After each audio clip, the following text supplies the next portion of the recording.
اچھا، اب جو ہم نے باتیں کرنی ہے، میں نے صبح ہی آپ کو بتایا تھا، بہت ساری دفعہ زندگی میں ایسے ہوتا ہے نا، ہم نے بڑے پیشن کے ساتھ بڑی ڈگری لی، کوالیفیکیشن لی، ایک نوکری شروع کی، ہمیں لگتا تھا کہ ہم اس میں پتہ نہیں کیا کیا کچھ کر جائیں گے، اور سما ہوا یہ کہ ہمیں لگتا ہے کہ آج بھی یہ سال بھی ویسے ہی جیسے پچھلا تھا، نہ تنخواہ بڑھی، نہ ہمیں عمرات ملی، نہ ہم نے اپنے کریئر کی اس جگہ کو ہٹ کیا جہاں پر کہ ہم ہٹ کرنا چاہ رہے تھے، اور پھنس بھی گئے ہیں، نکل بھی نہیں سکتے، چھوڑ بھی نہیں سکتے، کیا کریں؟ اب یہ جو مسائل ہیں اس کا سامنا عموماً مرد حضرات کو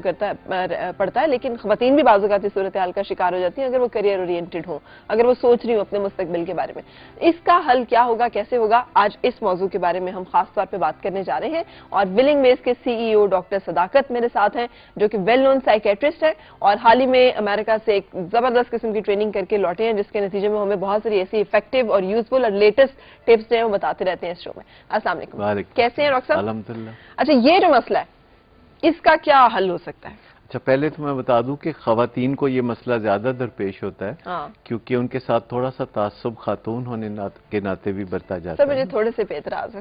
اچھا، زیادہ برتا جاتا ہے، بہت برتا جاتا ہے۔ یعنی ان کی کچھ نیچرل لمیٹیشنز بھی ہوتی ہیں نا، جن کی وجہ سے ان کو اور بھی تھوڑا زیادہ کوشش کرنی پڑتی ہے اپنے کریئر میں آگے بڑھنے میں۔ اچھا، نارملی ہم سمجھتے ہیں کہ تھوڑی بہت انکریمنٹ نہیں ملی تو کوئی بات نہیں، لیکن میں اگر آپ کو بتاؤں کہ اگر کسی کی سالانہ تنخواہ کوئی 3 لاکھ روپے ہو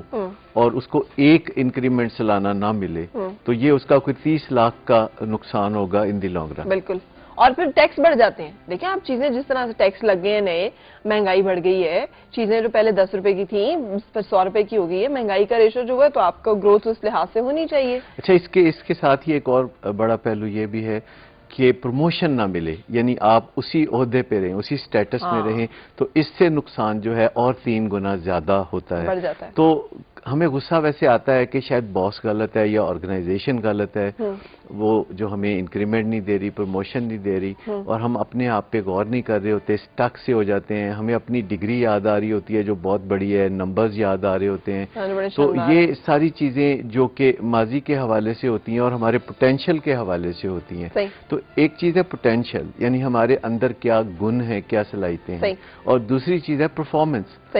جو کہ ہم نے کارکردگی ظاہر کرنی ہوتی ہے، اور اس کے درمیان جو گیپ ہے اس کی وجہ سے مسائل پیدا ہوتے ہیں۔ صرف یہ واحد وجہ ہے؟ نہیں، یہ تو مطلب ایک اوور آل جو وجہ بتا رہے ہیں، لیکن کوئی 3 ایسے رویے ہوتے ہیں جنہیں ہم وشس یا تباہ کن رویے کہتے ہیں، جو کہ ہمیں بہت زیادہ دلدل میں گھسا کے رکھ دیتے ہیں، کارکردگی جو ہے ہماری بہت پس منظر آگے نہیں بڑھنے دیتے۔ تو یہ 3 رویے ہیں جن کے بارے میں ہمیں بات کرنا چاہوں گا۔ تباہ کن رویے وہ کون سے ہوتے ہیں اور کیا ہوتے ہیں؟ اچھا دیکھیں، حیران کن حد تک جو سب سے زیادہ تباہ کن رویہ ہے وہ ہے بیڈ ماؤتھنگ، یعنی اپنے منہ کا غلط استعمال کرنا، یعنی ایسی باتیں ایسے ہی فضا میں بکھیرتے رہنا، براڈ کاسٹ کرتے رہنا، چغلیاں، غیبت، کسی نہ کسی کے بارے میں، آرگنائزیشن کے بارے میں، باس کے بارے میں کوئی نہ کوئی باتیں کرتے رہنا،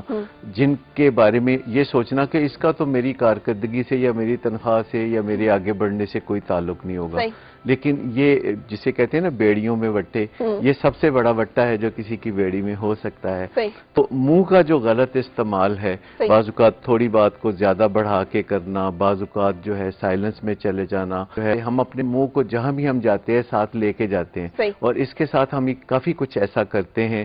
جو کہ ہماری زندگی میں پھر بہت مشکلات پیدا ہوتی ہیں۔